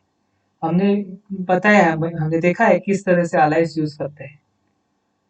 ठीक है, तो अलाइस यूज करने के लिए हम क्या करते हैं कि हमारा जो XML फाइल रहता है उसके अंदर हमारा मैपिंग जो रहता है सर्वलेट का, वहां पर हम URL को क्या करते हैं, मैप करते हैं. तो HTTP सेशन सर्वलेट 2 एक सर्वलेट के लिए हमारा URL मैपिंग क्या होगा, HTTP सेशन 2 होगा. तो जब जब हम HTTP सेशन 2 क्लिक करेंगे, जब जाएंगे इस विजिट लिंक पर, तो हम कहाँ पर रिडायरेक्ट होंगे, HTTP सेशन सर्वलेट 2 के पास रिडायरेक्ट हो जाएंगे. तो हमने एक अलाइस यूज किया है और अलाइस के बारे में हम इंफॉर्मेशन कहाँ रखते हैं, XML फाइल में रखते हैं, मतलब डिप्लॉयमेंट डिस्क्रिप्टर में रखते हैं. तो सर्वलेट 2 जो है उसके अंदर जो भी सेशन क्रिएट किया है उसके उस सेशन को क्या करते हैं, हम सेशन को यूज करते हैं और उससे हम वैल्यू को एक्सट्रैक्ट कर लेते हैं. तो गेट एट्रीब्यूट मेथड यूज करते हैं और वहां पर एट्रीब्यूट का नाम देते हैं. जैसे ही एट्रीब्यूट का नाम देते हैं वैल्यू हमें मिल जाती है, लेकिन ये वैल्यू कैसे होती है कि ऑब्जेक्ट फॉर्म में रहती है. Now important thing is that get attribute method always return object value. Get attribute का रिटर्न टाइप ऑब्जेक्ट है और ऑब्जेक्ट मतलब क्या है, ओके, बेस क्लास हमारा जहाँ से पूरा हायरार्की चालू रहता है. ऑब्जेक्ट का O कैपिटल है, तो मेन क्लास है अपना, सुपर क्लास है, बाद में स्ट्रिंग, इंटीजर, फ्लोट, ये सारे क्लास उसके नीचे आते हैं. हमने ये सब देखा हुआ है. तो ये क्या रिटर्न करती है get attribute method, super class के ऑब्जेक्ट को रिटर्न करती है. तो सुपर क्लास का ऑब्जेक्ट मतलब ऑब्जेक्ट ऑफ ऑब्जेक्ट क्लास और इंस्टेंस ऑफ ऑब्जेक्ट क्लास को रिटर्न करती है. और हमें क्या चाहिए, स्ट्रिंग फॉर्मेट चाहिए, इसलिए हम क्या करते हैं, टाइप कास्ट करते हैं. यहाँ पर हमने टाइप कास्ट किया है. जो जो हमें ऑब्जेक्ट जो हमें इंस्टेंस मिलता है वो ऑब्जेक्ट क्लास का इंस्टेंस मिलता है, उसे हम क्या करते हैं, स्ट्रिंग क्लास के इंस्टेंस में कन्वर्ट कर लेते हैं और यहाँ पर वेरिएबल में स्टोर कर देते हैं, बाद में हम डिस्प्ले कर देते हैं। So if you see this get attribute method here, you can identify what is the return type of get attribute method. I haven't given this get attribute here, but you can search it. Okay, in NetBeans also you can identify this get attribute. So Eclipse also you can identify get attribute method. For get attribute, okay, return type is object of or instance of object class. This is the return type. So we have to convert instance of object class into instance of string class by using a typecast. ठीक है, तो super class से हम सब class में क्या कर सकते हैं, convert कर सकते हैं, आपको पता है। दिस इज XML फाइल जहां पर हमने मैपिंग किया है, देख लो आप। HTTP सेशन 1 ये किसके लिए है, HTTP सेशन सर्वलेट 1 क्लास के लिए है। सिमिलरली HTTP सेशन 2 ये किसके लिए है, HTTP सेशन सर्वलेट 2 क्लास के लिए है। इसलिए हम जब हाइपरलिंक यूज कर रहे हैं तो हम क्या यूज कर रहे हैं, यहाँ पर HTTP सेशन 2 यूज कर रहे हैं, और जब हमें HTTP सेशन सर्वलेट 1 पर जाना होता है तो हम HTTP सेशन 1 यूज कर रहे हैं। तो we are using alias name by using that URL mapping technique. Here this output is displayed, enter your name, then welcome Prashant and visit. When you click on a visit, okay, again here hello and hello Prashant. So actually by creating a session you can access the value in any subnet. ठीक है, जो ये Prashant value है ये किसके pass आ गई, servlet 1 के pass आई थी, लेकिन सर्वलेट 1 ने क्या किया था, HTTP सेशन बनाया था, इसकी वजह से ये वैल्यू सर्वलेट 2 में भी एक्सेसिबल है, और भी कोई सर्वलेट होगा, सर्वलेट 3 होगा, सर्वलेट 4 होगा, तो वहां पर भी ये वैल्यू एक्सेसिबल हो जाएगी, because we are creating HTTP session. तो ये कुकी जैसा ही है, और अब इंडस्ट्री दोनों को यूज करती है, कुकी को भी यूज करती है और कभी HTTP सेशन को भी यूज करती है। Okay, so they are using a both the techniques, and both are very analogous. Cookie as well as HTTP session बहुत analogous है, एक जैसे ही काम करते हैं। ठीक है, तो अब तो आपको डाउट नहीं होगा HTTP सेशन के अंदर। Yes Sharmila, now is it clear? कुछ नया नहीं है, कुकी जैसा ही है, सेम तरीके से आपको एग्जीक्यूट करना है। प्रज्ञा, अंकिता,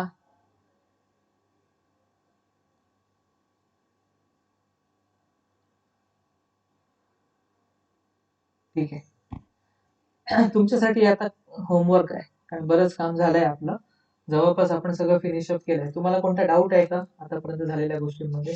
आणि UT2 आता जवळ आली आहे, तुम्हाला आता MCQ सॉल्व्ह करण्यासाठी जास्त वेळ दिला पाहिजे। डाऊट आहे का तुमच्याकडे कोणताही, प्रॅक्टिकल्स मध्ये किंवा कुठेही डाऊट आहे का?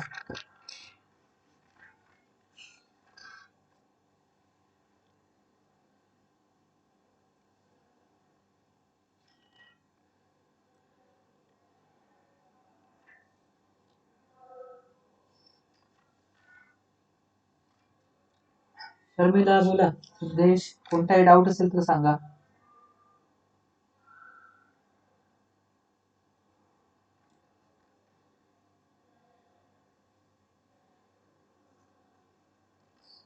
सांगा Pragya.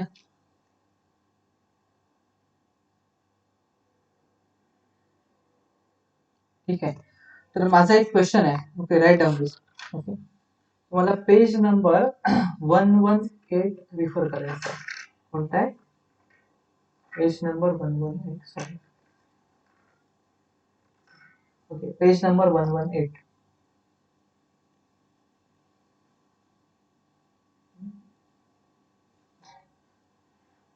I will write here page number 118 and page number 119 from your manual, from manual. So here they have given one code. Okay, post parameter servlet. Okay, they have created one class post parameter servlet and it is extending generic servlet. It is not extending HTTP servlet. It is extending generic servlet. Okay, आता जर manual नसेल तुमच्या समोर, तुम्ही नंतर बघू शकता, you can refer later on, soft copy is available with you, right? If manual is available then you can refer it directly. So here they have given post parameter servlet class, okay, and it is extending generic servlet. Okay, your job is you want to write the answer. Okay, you want to write the output of this particular code. Initially they have given a HTML code, then they have given this particular servlet code, and then they have given a space to write answer. Okay, in the next session you have to tell me the answer for this particular source code. Okay, तुम्हाला जर शक्य असेल घरी system जर available असेल तुमच्याकडे तर तुम्ही काय करा, एक्झिक्यूट करून बघा. जर सिस्टीम अवेलेबल नसेल तरी पण काही कठीण नाहीये. जरी नसेल तुम्ही ते अंडरस्टैंड करू शकता. आप अंडरस्टैंड कर सकते हैं और इसका आउटपुट इजीली लिख सकते हैं, क्योंकि हमने ये देखा है अच्छी तरह से. केवल हमारे जो HTML फाइल है उसके अंदर टेबल यूज किया है उन्होंने. ठीक है, तो टेबल यूज करे और कुछ भी यूज करे, इससे कुछ फर्क नहीं पड़ने वाला नहीं है. कि इनपुट तो आपको कहाँ पर आएगा, सर्वलेट के अंदर आएगा, और सर्वलेट ही आपका आउटपुट देगा. तो आपका आउटपुट जो लिखना है वो कहाँ से आएगा, सर्वलेट से आएगा. तो HTML फाइल में टेबल बना दे और कुछ भी बना दे, इंपॉर्टेंट पार्ट क्या है, सर्वलेट में आपको क्या आउटपुट मिलेगा ये आपको लिखना है और मुझे बताना है. Okay, this is your homework. Okay, बहुत ईजी है, 10 मिनट भी नहीं लगेगा, इजीली कर सकते हो आप. उसके अंदर केवल एक नई मेथड है, शायद आपने देखी होगी, has more elements end next element. Okay, ये स्ट्रिंग की मेथड से, कुछ मेथड से, एन्यूमरेशन की मेथड से. तो एन्यूमरेशन की मेथड है, एन्यूमरेशन का ऑब्जेक्ट बनाया है उन्होंने, has more elements end next element use किए. तो एन्यूमरेशन और अच्छी तरह से पता चलेगा आपको. ठीक है, मैंने आपको बताया था एन्यूमरेशन के बारे में ना अभी अभी, तो अच्छी तरह से पता चलेगा कि एन्यूमरेशन क्या काम करता है. और आपको ये इजीली पता भी चलेगा और बाय ऑब्जर्वेशन से भी इसका आंसर आप लिख सकते हो. पॉसिबल है तो आप उसे रन करके देखो. ठीक है, मैं आपको रन करके दिखाऊंगा next time, don't worry about it. I will run it. ठीक है, मैं कोड करके रखता हूँ, मैं रन करके आपको दिखाऊंगा नेक्स्ट लाइव सेशन में, और आउटपुट भी दिखाऊंगा. लेकिन मैं एक्सपेक्ट करता हूँ कि आप उसे रन करके देखिएगा. रन पॉसिबल नहीं है तो एटलीस्ट अंडरस्टैंड कीजिएगा, और आउटपुट क्या आएगा ये इसके बारे में जजमेंट दीजिएगा और मुझे बताइएगा. So try to solve. ठीक है, और एक क्वेश्चन है आपके लिए from the database. You can refer page number 114. Okay, on the page number 114. ये हमारा कंपल्सरी एक्सपेरिमेंट नहीं है, मुझे पता है, लेकिन बहुत काम आएगा बाद में आप. तो ये करने की जरूरत है, अभी अभी टाइम है, यू कैन डू इट. कि केवल MCQ सॉल्व करना इतना काम नहीं है आपका. तो you can refer page number 114. At least try it. If it is not possible, then I will give you ready-made code. Develop a program to delete all record from a product. ये तो product नाम का एक table है जिससे आपको क्या करना है, रिकॉर्ड को डिलीट करना है. उस price is greater than 5500 and ID is P1234. तो जिसका ID P1234 है और जिस प्रोडक्ट प्राइस 500 से ज़्यादा है, उस रिकॉर्ड को, उस प्रोडक्ट को आपको टेबल में से डिलीट करना है. ठीक है, तो आपको क्या करना है, यदि पॉसिबल है तो आप, मशीन यदि है आपके पास अवेलेबल तो आप उसे कोड करो. पॉसिबल यदि नहीं है आपको तो आप उसे क्या करो, उसे लिखने की कोशिश करो और मुझे बताओ किस तरह से आप ये लिखोगे. यहाँ पर आपको कोई भी, आपको सर्वलेट की ज़रूरत नहीं है ये प्रोग्राम करने के लिए. आपको स्विंग की भी ज़रूरत नहीं है. आपको नॉर्मल जावा प्रोग्राम लिखना है, बेसिक जावा प्रोग्राम जिसमें मेन मेथड रहता है. स्विंग की भी ज़रूरत नहीं है. ठीक है, तो GUI भी नहीं देना है और सर्वलेट भी यूज़ नहीं करना है. नॉर्मल जावा प्रोग्राम के अंदर आपको क्या करना है, डेटाबेस कनेक्टिविटी करनी है जो हमने पहले भी देखी है, और डेटाबेस के साथ कनेक्टिविटी करके एक प्रोडक्ट नाम का एक टेबल बनाना है, और टेबल में से पर्टिकुलर रिकॉर्ड को डिलीट करना है जो ये कंडीशन को सेटिस्फाई करता है. कंडीशन कौन सी है, price is greater then 500 end product ID is 1234, P1234, उसको डिलीट करना है. तो एक टेबल में आपको रिकॉर्ड बनाना है इस तरह का और उसे डिलीट करके दिखाना है. तो केवल नॉर्मल बेसिक जावा एप्लीकेशन है, लेकिन इसमें केवल डेटाबेस कनेक्टिविटी का पार्ट आने वाला है. This is very easy, you can try it. ठीक है, मशीन नहीं है तो आप एटलीस्ट लिख सकते हो कोड कि डेटाबेस कनेक्टिविटी कैसी करनी है, पहले भी मैंने बताई है, तो वो कोड भी आपके पास अवेलेबल है. ठीक है, सो आपके पास उसका स्ट्रक्चर भी अवेलेबल होगा, you can try to do it. ठीक है, so this is a homework for your before your next session. Okay, so we try to meet on coming Saturday, right? So I will give you one day. Okay, on coming Saturday we will try to meet it. ठीक है, हम ज़्यादा काम करने की कोशिश करेंगे. ठीक है, कुछ डिफिकल्टी है माइक्रो प्रोजेक्ट के बारे में और कोई प्रैक्टिकल में तो डिफिकल्टी नहीं होगी. मैंने ऑलरेडी स्कैन करके आपको दिया हुआ है, तो भी कोई डिफिकल्टी है तो पूछो, otherwise we can wind up this session.